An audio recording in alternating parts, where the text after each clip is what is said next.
news conference. I'll give the Reds this. That would be the first real out-of-the-box play that they've made, to my knowledge, ever. Does seem out of character. It's very out of character. So, I mean, and I will say this. The Reds do have the nucleus. Now, Edinson Volquez obviously is not expected to be back, but they still do. If they're pitching that showed at the end, if this guy is able to make it at the big league level, and you'd like to think he will at some point, I don't know how soon, but nonetheless, that's expected around noon today. College basketball, Jason Love, 13 rebounds. He also scored 12 of his 19 in the second half. Xavier rallied from 11 down at the half for a 76-69 win over George Washington at the Smith Center in D.C.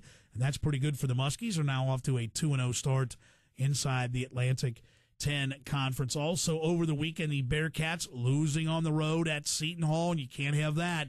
They travel to St. John's on Wednesday, and you see, again, 2-2 now in the Big East. Tough to win on the road, but those are some winnable games on the road if there are any. UK continues to roll. John Wall, 17 points, 5 assists, and 4 rebounds as number 3 Kentucky remained undefeated, 76-68 over Georgia.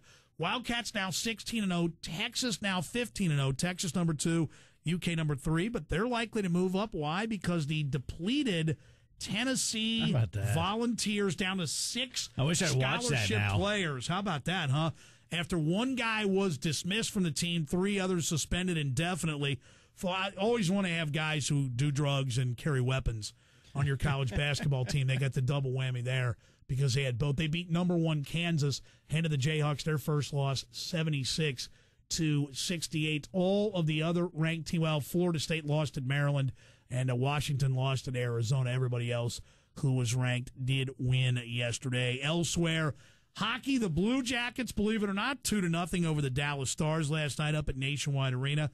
And, oh, by the way, I meant Kentucky. They're at Florida tomorrow night, and your Louisville Cardinals tonight host Villanova. Top 10 team coming to Freedom Hall. And, Sally, the Cyclones return to home ice tomorrow evening, taking on the Wheeling Nailers. Wheeling beat the Cyclones the last time out on the road. So there you have it. Comprehensive, I do believe. If I forgot something, I apologize. I'll try to get it later. I think you did just fine. I hope so. Very I think well you covered done. it all backwards to forwards. Oh, but the word, by the way, the Bengals. Yeah. Losers. Oh, I thought you were going to say. My buddy said, he goes, and you know what? It's hard. He said, when it counts, the Bengals are simply losers. Well, Hard to dispute that. I've made mention of it for years and years, the culture of losing. Yeah. And then you have and what's interesting though is you have somebody like New England who has a culture of winning, Steelers culture of winning, know how Both to win out, when it comes down to him both out. So it's been an upside down year in a lot of places. I'll just for the NFL. suggest this, Ralph. Marvin Lewis, the only thing I ever see Marvin Lewis do on the sideline when things go bad is clap. That's all I'm telling you. Rex Ryan, you might hate the guy. He needs to lose about 75 pounds, but he's not afraid to say, he came out, he's nuts. We should be favored every game from here to the Super Bowl. Well, no, you're not. Yeah. But you know what? That's what he expects. Well, a little accountability. He obviously thinks they're good. And all I know about the Bengals defense is this. The Jets said we're going to line up and run it, and they did. Yeah. Malaluga must mean quite a bit.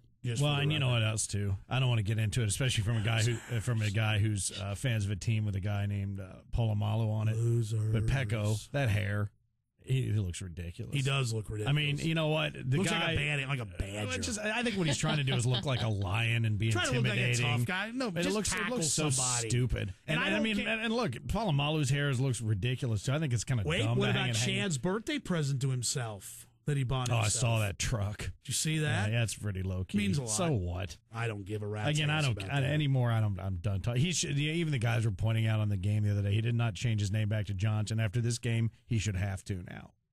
There you go. I really think so. Yeah. Losers. I'm not going to argue with you.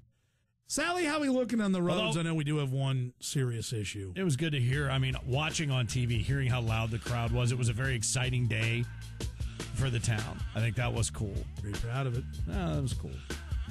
Yeah, 75 South is still jammed through Laughlin now to an accident just past Paddock. Only the left lane is opened, but fire trucks are gone. The car that was under the semi is now on a flatbed, so it's going to be cleared out soon. But at the moment, it's about a 20 to 25 minute add-on you'll want to get left to get through that. If you see anything else, Angie is at 241 Cars, 241-20 2277. Cloudy today, some snow showers, especially this afternoon or this evening. Accumulation up to an inch possible, and a high today 29. Tomorrow, some flurries, and then becoming partly sunny with a high 31. Wednesday, mostly clear and a high 37. Right now, it is cloudy and 19. I agree with our man Steve, Houday15 on the Twitter. How'd you like to be a kicker in the draft this year? Oh, boy, kicking was brutal over the weekend. Big Joe Walter, former Bengal, will join us at 7:05. I'm Gamble. He's Finn. I'm Sister Karen. It's 3:11. On Cincinnati's Pure Rock, 96 Rock. After Saturday's loss to the Jets. It really wasn't a surprise to me, Tommy. I tell you, all week long before the game, I kept telling folks this team isn't good enough to turn that switch on and off. Yeah. And it was very, very apparent Saturday the way they came out and played. I mean, it was a total debacle again. Now, would you have done on that Sunday night in New York? And granted, they played, I mean, for the most part, at least in the first half, with the exception of Cedric Benson, they did play most of their guys. Would you have done anything different that night, or was that night almost foreshadowing for what happened on Saturday? I think it's foreshadowing. I mean, I'm telling you, it doesn't matter whether you've got Cedric in there or not. You've got Larry Johnson, you got Bernard Scott. Your offense has got to move the ball. I mean, they had 7 yards, 0 yards, something in the first half? Yeah. That's terrible. If you're going to go into a game thinking that way, you're going to lose the next game. It doesn't matter if you're playing the same opponent. You're not getting yourself ready for the big game. Well, and I think you made a great point, is the flipping that switch on and off. You know, there are teams that are capable of that in Indianapolis or whomever, but even then I would say that's probably not a great way to approach things. You still got to kind of work with what got you to where you're going. But I don't know. I had a lot of friends who are Bengals fans who said, well, that didn't matter. Last Sunday didn't matter. I said, yeah, but now, Saturday did, and they didn't do that much better. So what's that tell you? Well, I was just happy I went this year versus last year. Right. I don't know. You got to raise your expectations, to me, if you're a fan. Well, you have to, and especially with this club. But the unfortunate thing, Fish, Finn, this team is just they're a product of a losing organization, yeah. And that's the sad thing. Everybody, we get 10 wins, but you look at that schedule, you look at how light the schedule was. Anybody should have got 10 wins with that schedule. You just go out and play. Now, granted, Cedric Benson, a great running back. I think he had a tremendous year. I don't know. I'm not sold on this team right now. I don't like the players they have on it, or a core group of players that they have on it, and I don't know how well they're going to do in the future unless they fix some things. Now, you say that with the core group of players. Do you think that there was some sort of attitudinal switch with the hard knocks and, Houshmandzadeh being, he turned out to be maybe a little more of a bad seed in the locker room than many people thought. A lot of people point to Chad. I mean, when you say you don't like the core group of players, is it their attitudes or the makeup of what they bring to the table? Just the makeup of what they bring to the table. Okay. I mean, I'm not a big fan of Caldwell, definitely not a fan of Laveranues Coles, wasn't a fan when they brought him in. Mm-hmm. I don't think they've done anything to help Carson or to help Chad, which is very evident. And, this offensive line that we've got, they're a great run blocking group, but they can't pass block their sister. So, they've got a lot of things they've got to work on. Joe Walter, a former Bengal, our guest. Bengals fall to the Jets on Saturday, 24-14. And you look down the stretch, Joe. I mean, this team did lose 4 of 5 games, and the only victory in there to clinch the division title was against lowly Kansas City. They had to work hard to get that at home. I guess my question is, what happened to this offense? I mean, when you look and how much of it is it Carson Palmer? Is it the offensive line and the lack of pass blocking, as you alluded to? Is it the loss of Chris Henry and really not having anybody? Because Chad Johnson, to me, he's still got skills, but boy, I tell you, down the stretch, though, when defenses can just focus all the attention on Johnson, I mean, who else do they have to throw the ball to? That's right, and that's the sad thing about this offense. To answer your question, Tommy, I think it's a combination of all. This offensive line can't pass protect. We went into the season thinking, okay, we're going to run.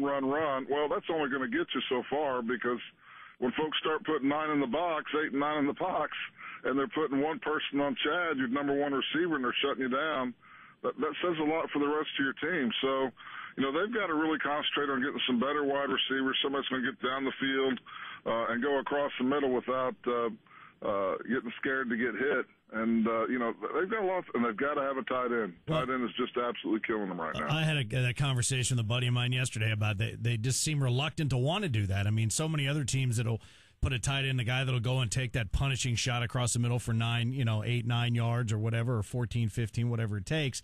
But then what do you think? Talk about Andre a little bit and Andre Smith. Did he make any difference? Did he show you anything once he finally got in there?